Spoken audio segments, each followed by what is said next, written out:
Hi everyone, welcome back to my lab and today's video, which is going to be a beauty R&R, and this is going to be episode number 4. I've gotten a lot of positive feedback from you on this series where I rank and review 5 makeup products that have recently come into my makeup collection. Basically, they're mini reviews on new makeup products that I've been trying out. Before we get into the video, if you're new here, I'm Jody. Thank you for joining me for today's video. Hope you're going to enjoy this one and consider subscribing and joining me for similar makeup content. Thank you to my returning subscribers, especially those that left the first 5 comments on my previous video. Those that have YouTube channels will also be linked in the description box down below in case you're interested in supporting any of my YouTube friends. Now, without any further delay, let's go over these 5 products. So basically, I'm going to go over the 5 products in no particular order, let you know what I thought of them, how they've been working out for me, and at the very end, I will rank them from my least favorite to my most favorite. So let's go ahead and start. The first products that I've been using are by YSL, and these are the Slim Glow Matte Lipsticks. You probably saw me using these in a Get Ready With Me where I went over the Nabla Cosmetics palette, the side-by-side collection as well, and I've been wearing them off camera also. I have 2 shades and they are number 214 as well as 209. They actually come in 12 shades. They're available on Sephora and they retail for $39. These are rated at 4.5 stars on Sephora right now. This is an extension to the Slim lipstick collection that YSL has. I think they have some matte ones, some sheer ones, and the way that you can tell them apart is the base color is a little bit different. So these are going to be like a metallic pink. The one that I've been using the most is shade number 209, and that's because it's really neutral.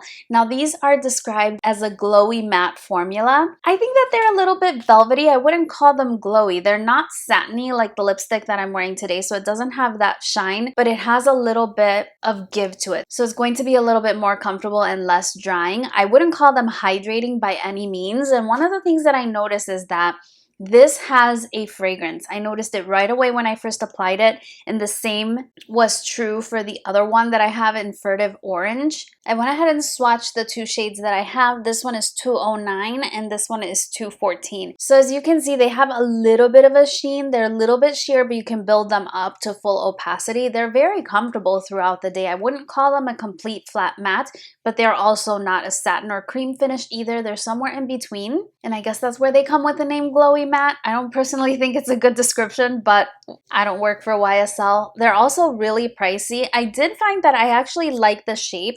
You may feel intimidated at this shape because it's kind of a diamond shape and it's angled. I definitely wouldn't recommend that you roll this up too high, so definitely keep it a little bit lower. As a result, I do find that I get lip color around the edge of the applicator, but I'd rather do that than break my lipstick, which is what would surely happen if I pulled it up too far. I like these, but I do not understand the perfume fragrance behind them. I love the YSL Volupte Lip Shines. Those are like the glossy tinted balms, but those smell kind of like candy mango to me and they smell good. These have a perfume fragrance, which I notice when I apply it, and I almost feel like I'm tasting it throughout the day, which is a little bit bothersome. But aside from that, they're really nice lipsticks. They do come in 12 shades. Again, $39. Next, I want to talk about an eyeshadow palette that I got in my BoxyCharm. This is the Illamasqua Unveiled Artistry palette. It's a 12 shade eyeshadow palette that is cruelty-free and vegan, and this one is made in the PRC, and it's by the brand Illamasqua. This is my first time trying out anything from Illamasqua. I believe that I have a lipstick from their collection as well that I received in a subscription box, but I haven't used that one just yet. So the palette is actually really nice. It has a soft matte feel to it. It's not a perfect rectangle. It kind of has a curvature to it, but it still stores really quite nicely. And like I said, I have the Unveiled Artistry palette version, and that's what this one looks like. It's a 12-pan eyeshadow palette, and I do really like the layout. I was wearing this palette in a makeup haul video. I'm not sure if that one is up just yet, but if it is, I will link it up in the cards. And I found that I absolutely love the mattes. The mattes are a little bit more of a dry formula, but they blend so nicely. They're definitely ones that go on lightly, but you can definitely build up the color as well. So if you have a heavy hand, this will definitely slow you down.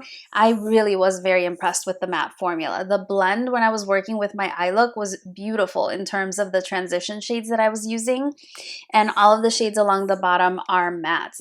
Now, it could be that I had an easy time blending them because if you look, they have a really beautiful color gradient going on already, but the quality did seem to be really nice in general.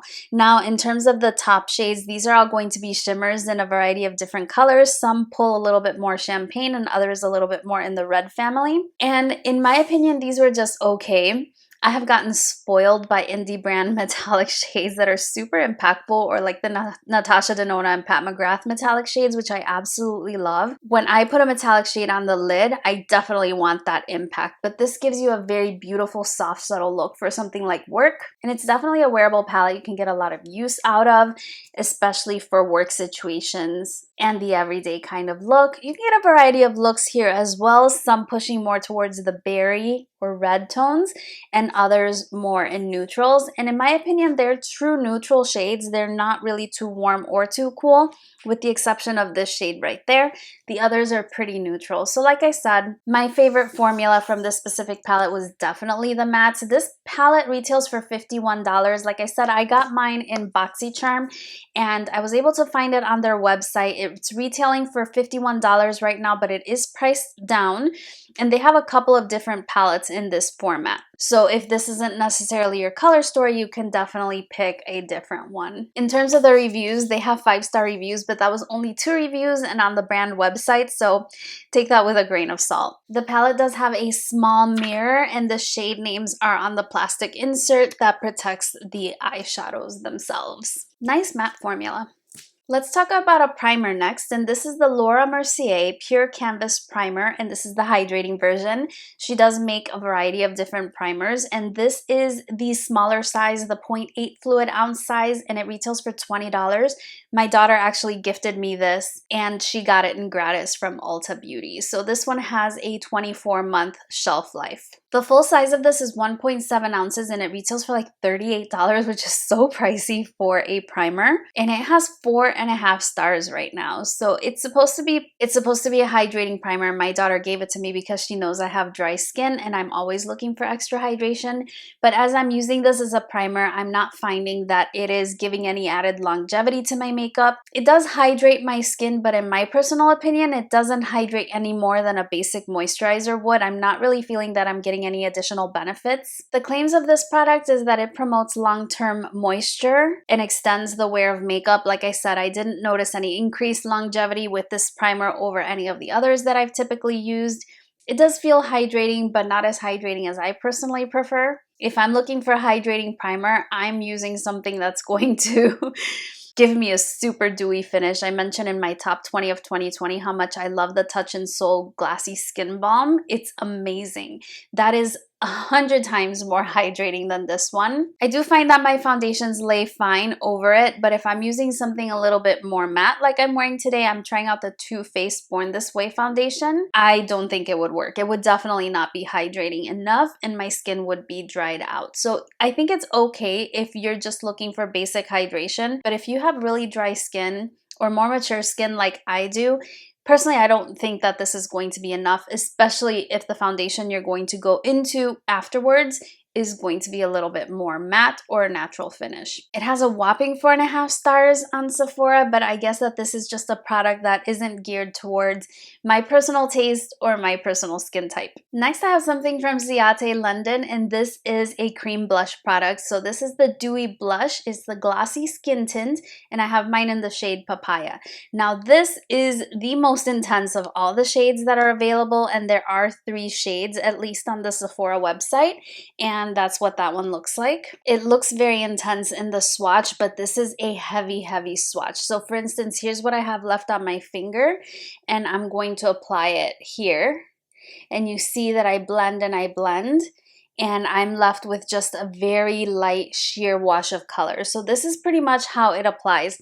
I was also using that in the same video where I was trying out the Nabla Cosmetics palettes. And I first tried it with a beauty blender because I thought it was going to be along the lines of the Rare Beauty products, which are super pigmented, and that was not the case. When I applied it with a sponge, I could barely see it. I just saw I had a layer of like balm, I would say, on my cheek, but no real color.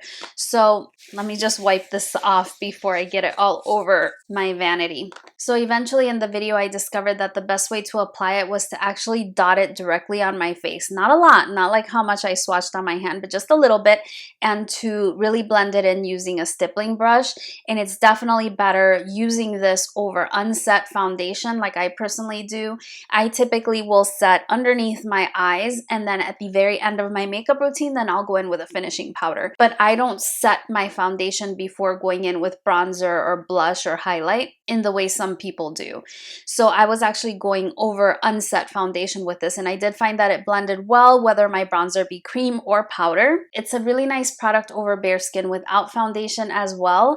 However, it's a little bit sticky, and I hate sticky products. I cannot tolerate anything feeling sticky. If my hair will stick to it and things like that, it would just really bother me. But the stickiness was dissipated because I do use the final step of a finishing powder, and so the finishing powder kind of settles the stick down a little bit without removing the color, but it does kind of dampen down the dewy look as well. Overall, this hasn't been my favorite cream blush, to be honest. I far prefer the ones from Nudestix or the ones from Patrick Ta. I think that those are longer lasting and a little bit less annoying in terms of how sticky they are, and they're also far more pigmented. This is really, really sheer, and the stickiness, like I said, it really bothers me. It's only rated at 4 stars on Sephora right now, but that's only 22 reviews, so I don't think a lot of people are interested in this product, and it retails for $22, which is a little bit pricey. You're getting 0.34 fluid ounces. I'm so glad I didn't pick up the original shade I was interested in, which was Coconut, because that would be practically invisible. This is a really sheer product. So if you like that sort of thing, then maybe this is something that you could look into. Next, I have the one product I picked up from Makeup by Mario, and this was the Master Prep Eye Set, and I picked it up in the shade Medium. This is an eye primer product with a little bit of setting powder as well. I did pick up the brush that was intended to work with it, where you have this flat side, and I usually will apply the cream product to my lid and then use the blending side to use the powder. I've also used the powder to touch up underneath my eyes in case my concealer is creasing, and it actually works quite nice underneath the eyes as well. What originally drew my attention to this is that people were saying that it was a very dry product. Now, personally, I have oily eyelids. My face is dry everywhere else, but my lids are oily. It's so strange. I also have hooded eyes, so my eyeshadows have a tendency to crease if I don't use an eyeshadow primer. My go-to is the Urban Decay Eyeshadow Primer Potion, and typically I don't set that one when I use it. So I thought this one was going to be interesting because it's something that can cancel out the discoloration of my lid, and then I can set it as well in case I didn't want to wear any eyeshadow at all. So the Urban Decay Eyeshadow Primer Potion doesn't do that, and I don't like to apply concealers on my eyelids because it just becomes a little bit too heavy and they definitely crease. So I thought that this could be a nice solution for those types of days. And I've also used it to apply eyeshadows as well. So this one on its own retails for $28, and on the Sephora app, it's ranked at 4 stars right now. And I think that's just because this is a really personal product. I don't think that if you are a person that has dry eyelids, I do not think that you would enjoy it at all because it is definitely dry. If you go in with your fingertips, it feels almost like a cream product that has dried. But as you rub into it, then it emulsifies a little bit and it kind of melts down just a tiny bit. So here's what that looks like in a swatch. You can barely see it because I got a pretty good match for my skin tone. But even as I apply it, it immediately feels like it just dries down. Putting my fingers in it, it throws me off because it really feels really dry. So I have a tendency to like to apply it with the brush that was designed for it. And I'll just go in and tap it onto my lid. And then the warmth of my skin kind of melts it in.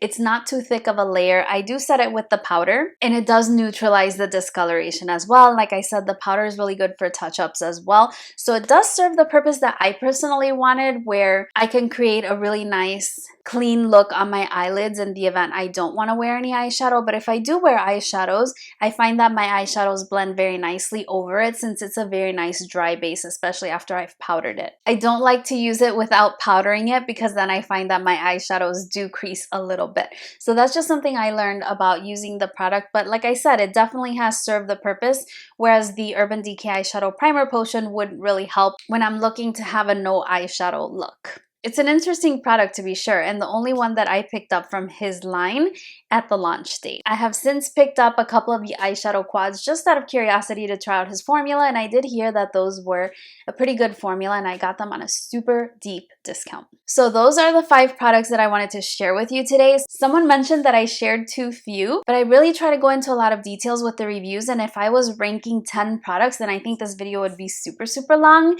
And if you enjoy it, then maybe, I'll keep you wanting more, and then you'll come back and join me for a future iteration of this series. So definitely don't forget to give it a thumbs up if you are enjoying it. Now let's go ahead and rank the products from my least favorite to my top product. Now I have to be honest, I am not 100% in love with any of these products, but I would say that the number 1 and 2 position I actually really enjoy and would recommend if you're looking for a product like that.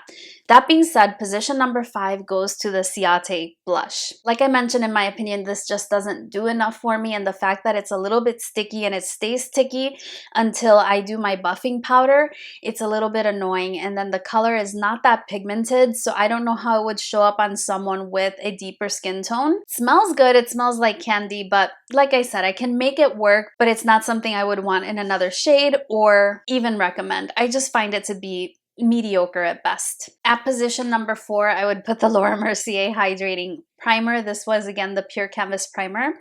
And again, this is just because of my personal makeup preferences and needs in terms of my base makeup.